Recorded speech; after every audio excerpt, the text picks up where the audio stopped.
Eu vou pedir para você abrir a sua Bíblia no livro de Juízes, no capítulo 6. Hoje nós vamos falar um pouco sobre serviço, sobre liderança. A razão por quê? Porque hoje é o culto especial, que eu quero falar sobre você, sobre o serviço, sobre liderança, sobre servir ao Senhor. Hoje nós vimos aqui esse exército de voluntários, e aqui foram só os líderes, não estão as pessoas que fazem parte dos ministérios. Então você multiplica isso aqui talvez por 5, por 10, porque é muita gente. Não dá para chamar todos aqui à frente, mas hoje é um dia especial que nós vamos falar sobre isso, dessa importância. E nós vamos conhecer um juiz chamado Gideão. E nós vamos, com isso, ver um pouco sobre como Deus chama, como Deus nos convoca para o trabalho na obra dele. E Gideão, ele é uma figura interessante, ele é um personagem de contrastes. Ele, por um lado, ele é uma pessoa cheia de dúvida, ele é um homem que ele tem seus questionamentos pessoais e inseguro, mas, por outro lado, ele é um guerreiro que ele junta um bando de um exército não muito grande para vencer um exército muito maior do que o dele. Então, ele é essa figura. Ele é um homem que ele tem dúvida, que ele tem medo, e ele foi um homem que até questionou os planos de Deus para a vida dele. Mas, no final, ele acaba fazendo a vontade do Senhor. E Deus chama ele para ser juiz. Juiz era o termo que eles usavam na época para o líder da nação. E Deus chama ele para ser juiz num momento de extrema dificuldade na nação dele, de extrema luta em Israel. E a nação estava sofrendo opressão terrível de um grupo chamado midianitas. E eles, então, sofriam ali essa opressão. Os israelitas, na época, eles assistiam às coisas, assistiam os desastres, as calamidades, os abusos dos midianitas sem poder fazer nada. E a terra era despojada, as casas destruídas, aldeias queimadas, os animais roubados, e eles ficavam sem poder fazer nada, totalmente assim, desprovido de qualquer força ou energia de reagir. E a condição de Israel, ela é resumida no capítulo 6, a gente não vai ler tudo por causa do tempo, mas se você ler os primeiros capítulos, você vê que o versículo 6, ele resume a condição de Israel, onde diz assim que Israel, por causa de Midian, Israel empobreceu muito. Ou seja, era uma situação, era uma época de extrema pobreza. E essa frase, empobreceu, significa que eles estavam no final de uma corda, do final da corda, assim, pendurando já pelo último fiozinho de força que eles tinham. Essa era a condição dela. Eles estavam já, o povo de Israel se sentia destruído, falido e prestes a ser acabado mesmo, né? Mas o maior problema da nação foi que eles escantearam Deus do meio deles. Quando Deus os levou para a terra prometida, Deus disse para eles: olha, vocês não me abandonem, vocês tomem cuidado, porque lá existe um povo que adora outros deuses e vocês não podem fazer isso. Se vocês fizerem isso, vocês vão sofrer as consequências. E o que o povo fez? Exatamente aquilo que Deus disse para eles não fazerem. E aqui estava eles vivendo o problema. O maior problema dele é que eles estavam, então, longe do Senhor. Mas, no verso 7 ao verso 10, você vê que eles clamaram ao Senhor. A luta era tão grande, a dificuldade era tão intensa, que eles clamaram ao Senhor. Às vezes a gente reclama das tribulações, mas às vezes é só a tribulação, é só a dificuldade que faz a gente voltar para Deus. Não tem outra coisa. Eu fico pensando que às vezes Deus pensa assim, poxa, eu queria que eles ouvissem de outra maneira, mas não tem outra maneira, então eu vou ter que deixar isso acontecer, porque senão eles vão se perder de vez, e é isso que acontece com o povo. Aí eles clamam para o Senhor, mas eu creio que eles clamaram, oraram, não acreditando muito que Deus ia ouvir.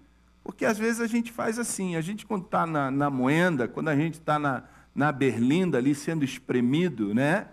A gente clama, socorro, mas a gente não acha que Deus vai ouvir.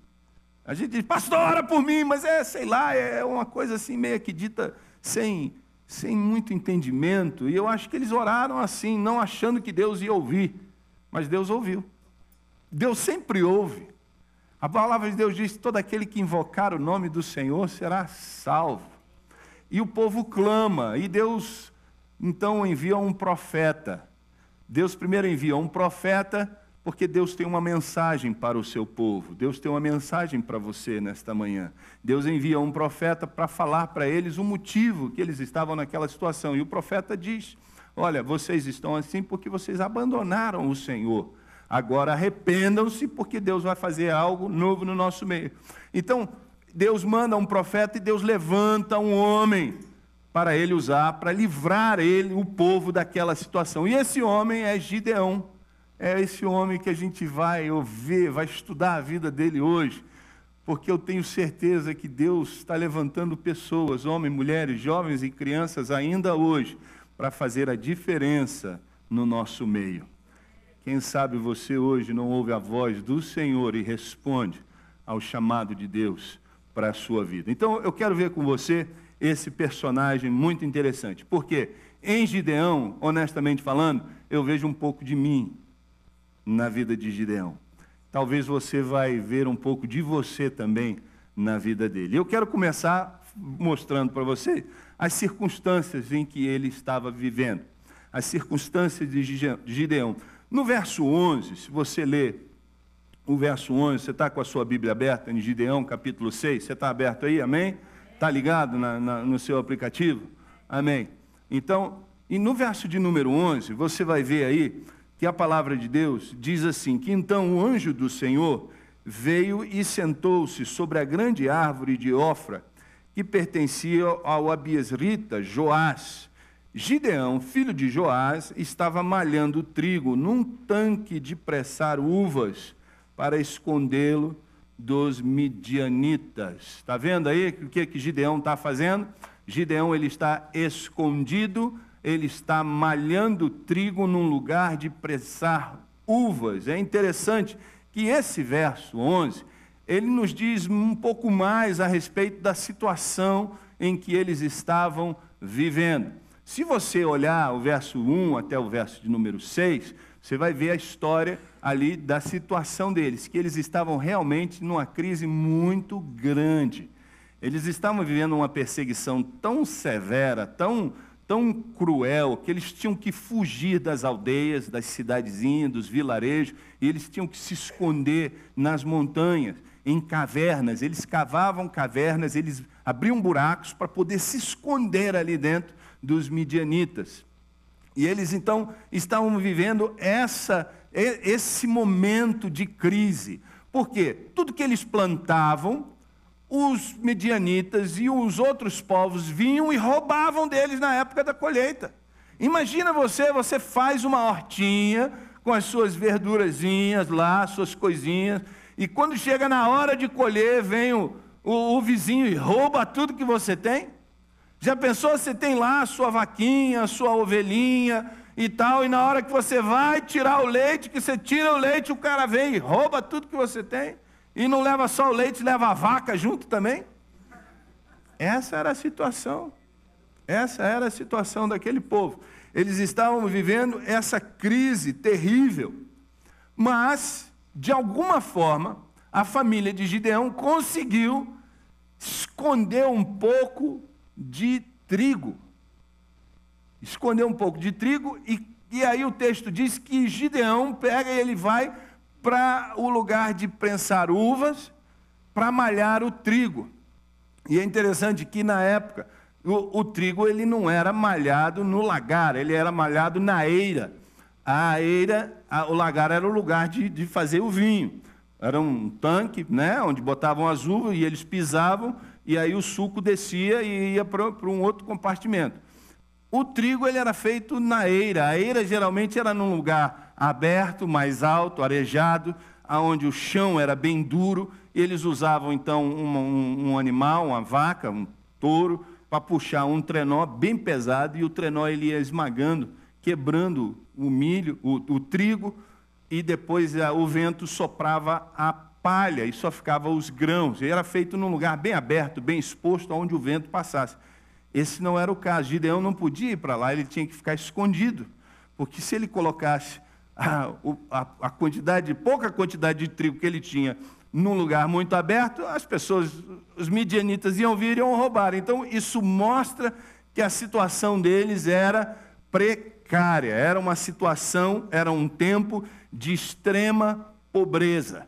Então, nós vemos aí que eles enfrentavam uma situação de extrema pobreza, era um tempo de perseguição também, eles viviam um tempo de perseguição, porque a todo momento, a qualquer momento, eles podiam ser atacados. Gideão ele estava escondido e debulhando o trigo, porque ele sabia que os midianitas podiam vir a qualquer momento e roubar até mesmo aquela pequena quantidade de trigo que ele estava trabalhando para a sua alimentação. E era um tempo também de impotência. Eles não tinham, vai fazer o quê? Como é que a gente vai se livrar desse inimigo, dessa situação? Não tem saída, eles não viam saída.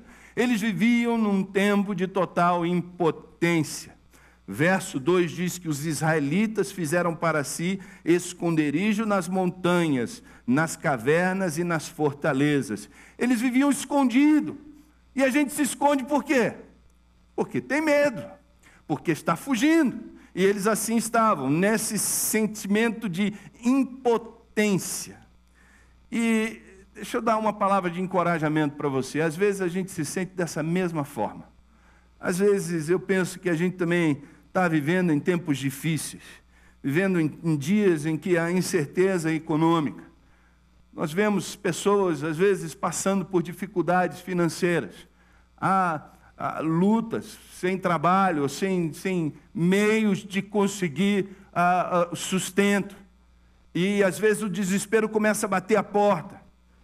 Nós vivemos em dias em que há incerteza econômica, sem dúvida há incerteza política também.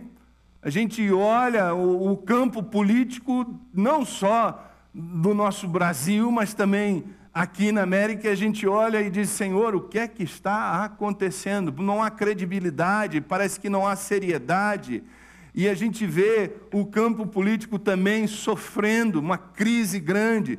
E imagina mais falar ainda do campo moral, a moralidade cada vez mais baixa, as coisas vão indo de mal a pior. E eu vejo que estamos vivendo dias em que o governo, a sociedade em geral, parece que está se tornando cada vez mais hostis às coisas de Deus. Você não pode mais falar de Deus, que você menciona o nome de Deus, em qualquer lugar você é criticado, você é julgado, você é escanteado.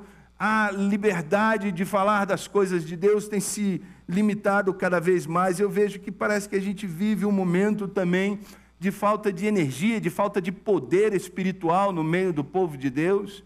A gente ouve cada aberração vindo de púlpitos das televisões e coisas que pessoas pregam que não tem nada a ver com o Senhor, nada a ver com a palavra de Deus. E a gente vai vendo assim uma impotência espiritual no meio do povo de Deus. Deus não está agindo no meio do povo.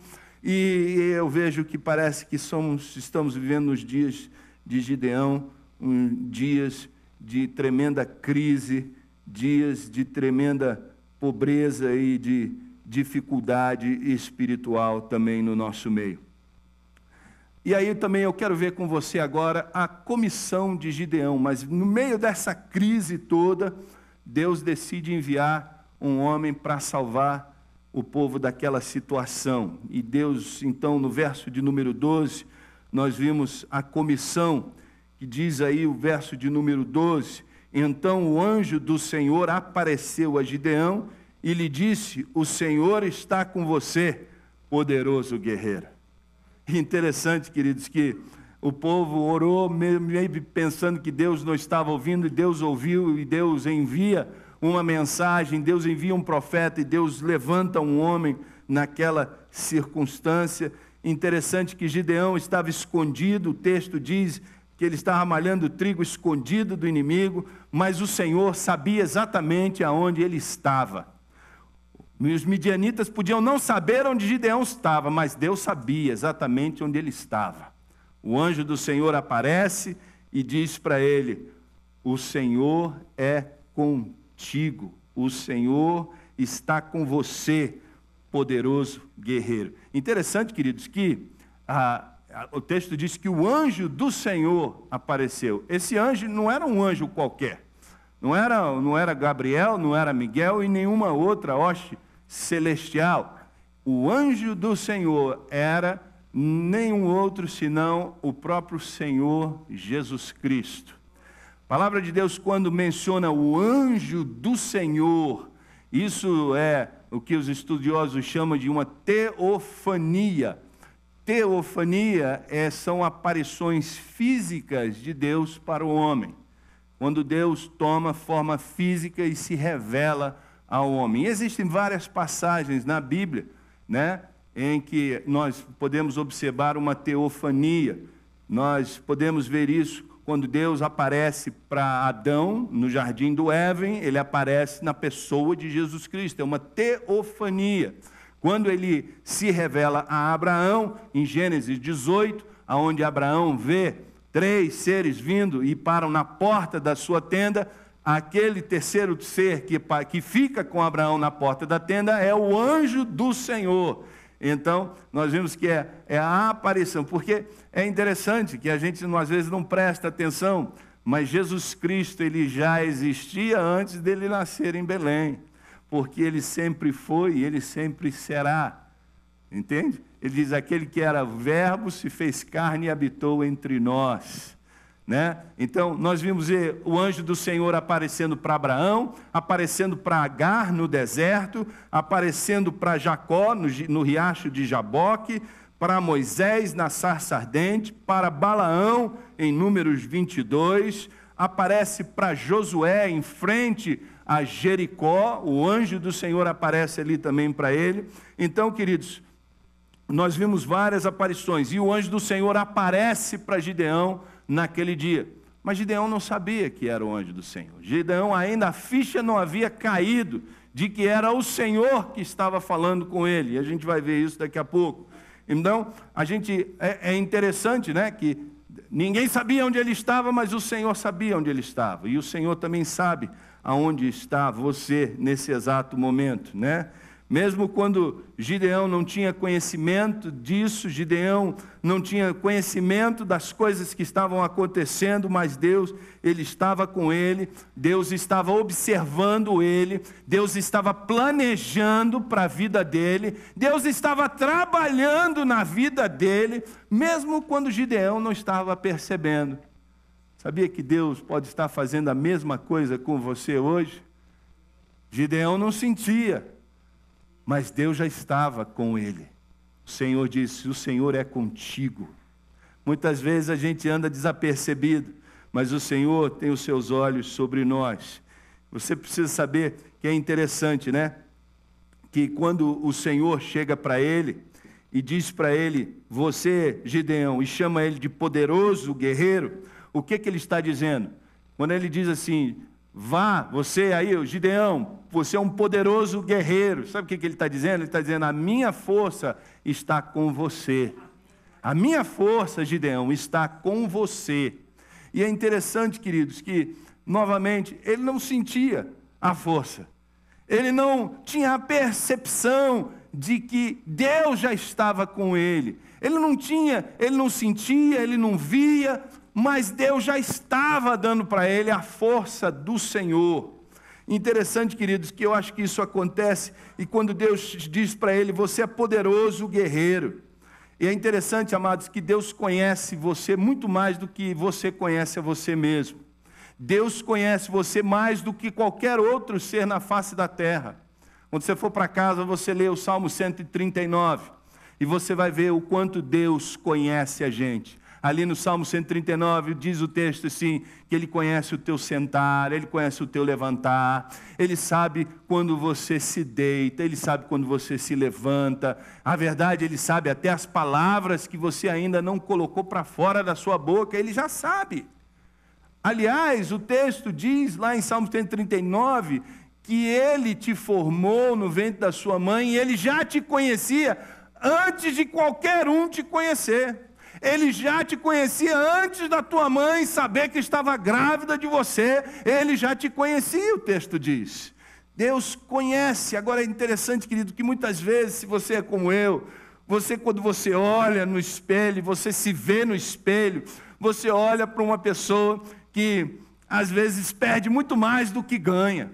Você olha para o espelho e vê uma pessoa que falha muito mais do que acerta. Você olha para o espelho e você vê uma pessoa que é cheia de defeitos, cheia de limitações, cheia de problemas, cheia de dúvidas. Às vezes você é como eu e você se olha uma pessoa totalmente inadequada para a obra do Senhor. Mas quando Deus olha para você, Ele tem uma percepção diferente. Porque Ele, quando olha para Gideão, Ele diz: Gideão, poderoso guerreiro, vai nessa força do Senhor. Ele olha para Gideão, ele olha lá na frente, ele olha o que ele pode fazer através da vida de Gideão, não o que ele é ali no momento, porque na verdade, sem ele nós não somos nada, mas quando ele entra na nossa vida, a gente pode declarar com o peito cheio: posso todas as coisas naquele que me fortalece. Deus olha para você e Ele tem uma perspectiva diferente da sua vida. Ele olha, Ele vê você naquilo que Ele pode transformar você. Louvado seja Deus por isso. E as promessas que Ele deu para Gideão, Ele deu para você e para mim também. Ele deu para você e para mim também. Mas, diante dessa declaração que o anjo do Senhor faz para Gideão, a gente vê que ele fica numa confusão, ele entra em confusão. Quando ele ouve as palavras do Senhor, ele fica surpreendido com o que ele ouve. E ele não consegue processar a palavra de Deus. Ele não consegue assimilar, ele não consegue encaixar as peças do quebra-cabeça. Enfim, ele não acredita que é o Senhor que está falando com ele não acredita, ele diz assim: não pode ser, porque ele reage questionando a palavra de Deus, ele age questionando, ele questiona primeiro a presença de Deus. Se você vê aí no verso de número 13, ele questiona: Senhor, respondeu Gideão, se o Senhor está conosco, por que isso e isso está acontecendo? Does it sound familiar? Soa familiar com você isso? Senhor, se tu está comigo, por que eu perdi meu emprego? Senhor, se tu estás comigo, por que isso está acontecendo no meu trabalho? Senhor, se tu estás comigo, por que... e você completa a sentença. A gente muitas vezes age dessa maneira. A gente questiona a presença do Senhor na nossa vida.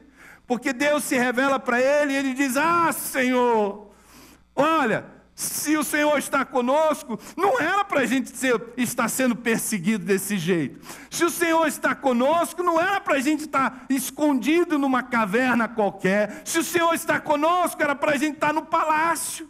Se o Senhor está conosco, era para a gente estar liderando e não sendo perseguido.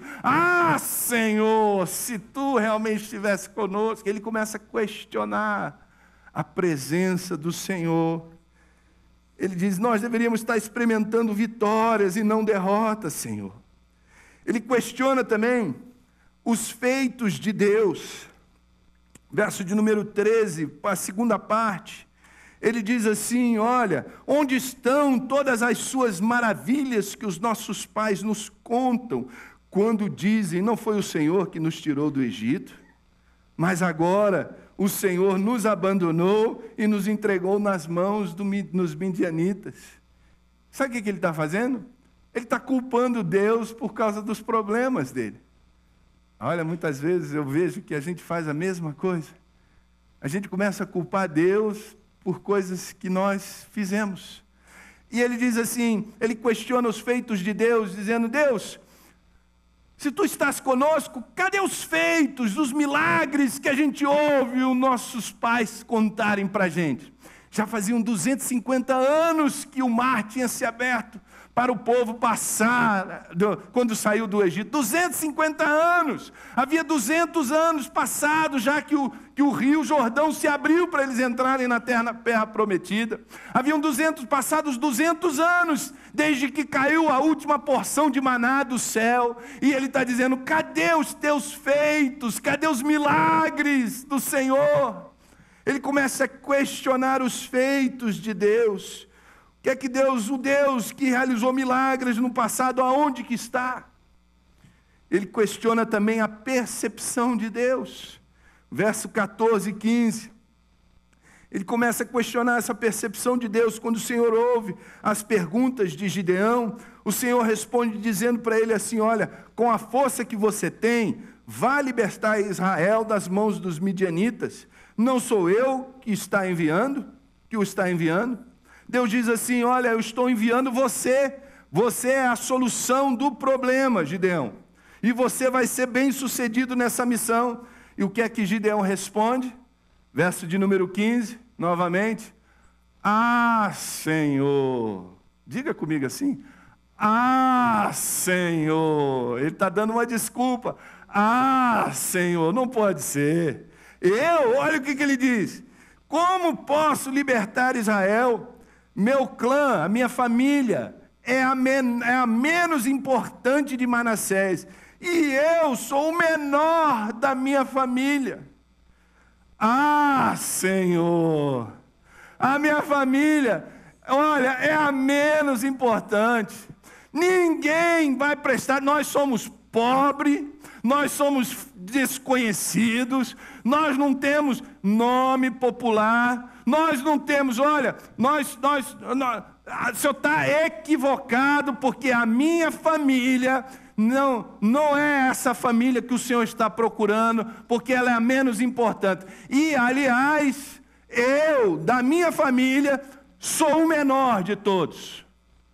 Sabe o que ele está dizendo? Ele está dizendo assim, olha, Deus, eu não posso assumir essa responsabilidade, porque essa bronca é grande demais, esse projeto é grande demais, a minha família é totalmente desconhecida, não tem ninguém importante, nós não temos as qualificações, nós não temos os degrees, nós não temos o treinamento importante, nós não fomos estudados, nós não fomos treinados, ninguém vai seguir a minha família, porque a minha família é a menos importante de todas. E, aliás, tem uma segunda coisa, na minha família eu sou o último. Ninguém me respeita na minha família. Eu sou escanteado na minha própria família. O senhor acha que alguém vai me seguir? Se o povo da minha própria casa não me respeita, o senhor acha que o povo de fora vai me respeitar? Ele começa a questionar a percepção de Deus da situação. O que ele está fazendo? Dando desculpas esfarrapadas. Desculpas, dizendo que ele é um Zé Ninguém, que ele não tem dinheiro, que ele não tem diploma, que ele não tem seminário, ele não sabe estudar, ele não sabe ler, ele não sabe falar, eu não sei de pregar, eu não posso ser. E Deus diz, vai você com a força que você tem e você vai libertar o povo das mãos dos midianitas. E eu fico vendo que muitos de nós somos como Gideão. Nós sabemos que o Senhor quer nos usar. Até entendemos que Ele vai nos usar e falamos, Ele vai nos usar para a glória dEle. Eu sei disso. Mas nós ficamos tão cheios de medo, tão cheios de uma sensação tão grande da própria incapacidade que se recusa a confiar em Deus. Gideão fez exatamente aquilo que Moisés fez quando Deus chamou ele na sarça ardente. Ambos vieram com desculpas. Ambos vieram dizendo: ah, não, Senhor, eu não posso. Ah, não, Senhor, eu vou lá para o faraó falar com ele. Não, eu não vou conseguir. Eu não sei falar. Eu sou gago, eu tenho problema de fala, não posso ir. E começaram a dar desculpas. Nós também damos desculpas. Ambos se sentiram que o trabalho era grande demais para eles. Ambos sentiram como se estivessem inadequados para a tarefa. E nós fazemos a mesma coisa, sim ou não, igreja? Fazemos ou não fazemos? Se formos sinceros, nós temos que responder: sim, fazemos. Fazemos as mesmas coisas. O verdadeiro problema, tanto de Gideão como de Moisés, e também é o nosso, é que nós temos a tendência de concentrar a questão toda em quem nós somos e não em quem Deus é. Quando a gente concentra a nossa energia em nós, olhando para as nossas incapacidades, então a gente vai dizer: eu não posso mesmo não. E é verdade, não pode mesmo não. Mas quando a gente começa a olhar para o Senhor, a gente começa a ver quão grande Ele é, e quão misericordioso Ele é, e quão bondoso Ele é, e quão paciente Ele é. E aí então o medo vai dissipando da nossa vida, o medo vai saindo, e a fé, a esperança, a coragem vai entrando no nosso coração. Tudo que a gente tem que fazer é olhar para o Senhor, parar de ficar olhando para a nossa incapacidade e olhar para a capacidade do Senhor, porque Ele vai nos usar da maneira que Ele disse que vai nos usar. Porque é dos fracos que o Senhor se agrada. Aqueles que são fracos, mas aqueles que dependem da força do Senhor para fazer todas as coisas. Nós precisamos aprender a ser conscientes de quem Deus é. Eu sei que eu não posso fazer nada por mim mesmo. Eu sei que eu não posso liderar uma igreja. Eu sei que eu não posso pregar. Eu sei que eu não posso ensinar. Eu sei de todas as minhas limitações. Mas no Senhor eu posso todas as coisas naquele que me fortalece. E você também pode. Aqueles que subiram aqui hoje, também um dia disseram: eu não posso, pastor, eu não tenho capacidade, como é que eu vou liderar um ministério, como é que eu vou liderar um grupo como esse, pastor? Eu não posso, não pode mesmo, mas eles disseram: eis-me aqui, Senhor, com a tua força, com a tua graça, eu vou ser mais do que vencedor. E é verdade, vamos ser mesmo. Salmo 127, verso 1 diz assim: se o Senhor não edificar a casa, em vão trabalham aqueles que a edificam. A gente vai abraçar uma obra do Senhor, se não for Ele que construir a obra, em vão nós vamos trabalhar. É Ele que vai nos capacitar, é Ele que vai te capacitar para fazer a obra. Filipenses 4,13, Paulo diz: eu posso todas as coisas naquele que me fortalece. Se fortaleça no Senhor, e você vai poder declarar a mesma coisa. Nós precisamos colocar Deus em primeiro lugar e no foco da nossa vida. Mas Gideão não entendia ainda o que estava acontecendo, e ele começa a dar desculpa. O que é que ele não pode fazer o que o Senhor está chamando ele para fazer? E a desculpa de Gideão, ela tem as suas implicações. Ele diz ao Senhor que ele não tinha formatura, que ele não tinha fama, que ele não tinha os degrees, que ele não tinha o dinheiro necessário para fazer aquela obra. Ele diz que ele não pode se dar o luxo de fazer a obra, porque essa obra é muito grande, eu estou aqui malhando trigo, porque senão não vai ter comida lá em casa, eu preciso trabalhar, porque se eu não trabalhar, não vai faltar, e ele começa a dar desculpa, dizendo que não pode. Ele diz que ninguém o conhece como ele mesmo se conhece, mas Deus é especialista em usar aqueles que dizem que não podem realizar nada, porque é através dele que Deus vai ser glorificado. É na nossa fraqueza que o Senhor se mostra forte na nossa vida. Quando a gente olha a palavra de Deus, a gente vê as provas na palavra de Deus. Deus usa Abraão, um homem que vem de uma cultura pagã, lá de Ur dos Caldeus, onde a família toda é pagã, mas Deus vê nele um coração que dá para trabalhar, e Deus diz: você, Abraão, vem para um lugar que eu estou te chamando, vem, porque de você através de você, eu vou abençoar todas as famílias da terra. E Deus chama aquele homem para ser hoje, como nós conhecemos como o pai dos fiéis. Ele usa Jacó, um homem trapaceiro, com um monte de falha de caráter, e através dele, Deus levanta a nação de Israel. Ele usa José do Egito, um escravo que estava lá na masmorra. No dia seguinte, Deus coloca ele para ser o gerente, o primeiro-ministro do Egito, para salvar toda aquela nação. Ele usa Moisés, um fugitivo, lá no deserto, pastor de ovelha, para livrar o povo dele das garras e da opressão do Egito. Ele usa Jefta, o filho de uma prostituta,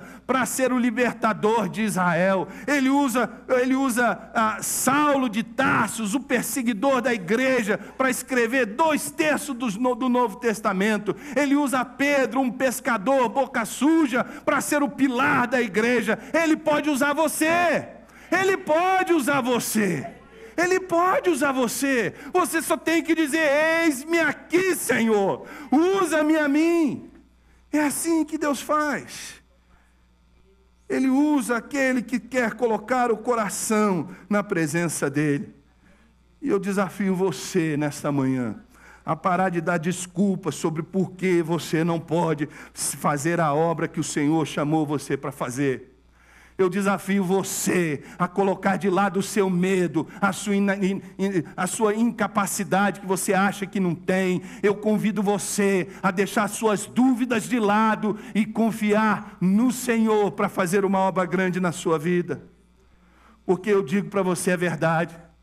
Há alguns de vocês que estão andando comigo há muito tempo. Há alguns de vocês que estão andando há muito mais tempo com Jesus, já deveriam estar pregando o Evangelho, já deveriam estar ensinando uma escola bíblica dominical, já deveriam estar envolvidos na mídia, já deveriam estar envolvidos talvez na música da igreja, ou talvez no departamento de patrimônio, ou então ajudando as crianças, ou então na cozinha, ou então em qualquer outra área que você está vendo que há necessidade. Já era tempo de você estar envolvido com o Senhor, na obra do Senhor, e você ainda está sentada no banco, esperando e vendo a vida passar. Você está feliz com isso? Você está feliz, sinceramente, você está feliz com isso? Não pode estar feliz se o Espírito do Senhor habita em você. Você está vivendo dias tristes, porque você ainda não entregou a sua vida a Jesus, para Ele fazer a obra que Ele chamou você para fazer. É hora de você deixar o medo de lado. É hora de você deixar as desculpas de lado e se levantar como Gideão, se levantar como esses que aqui vieram à frente e dizer assim: eis-me aqui, Senhor, usa-me a mim, conta comigo, Senhor, conte comigo. Convidar você a ficar de pé nesta hora, que Deus está falando com alguns de vocês. Deus está falando.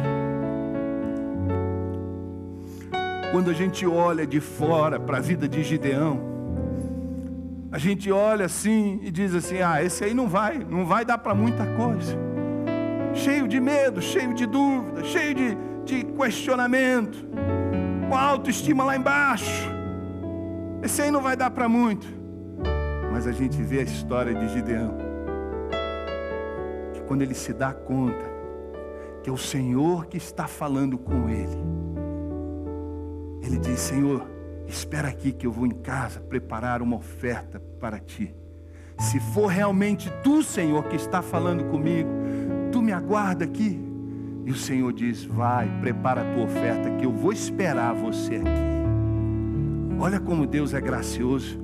Olha disso, olha pelo ponto de vista da glória do Senhor. O Senhor da glória diz para um covarde medroso: vai, eu vou te esperar aqui. Como se eu não tivesse nada para fazer na vida, eu vou te esperar aqui. E Deus espera ele. Ele vai para casa, ele mata um cabrito, ele cozinha o cabrito, ele pega 35 libras de farinha para fazer bolos, e leva tempo para fazer isso, mas Deus estava lá esperando. Deus estava lá esperando.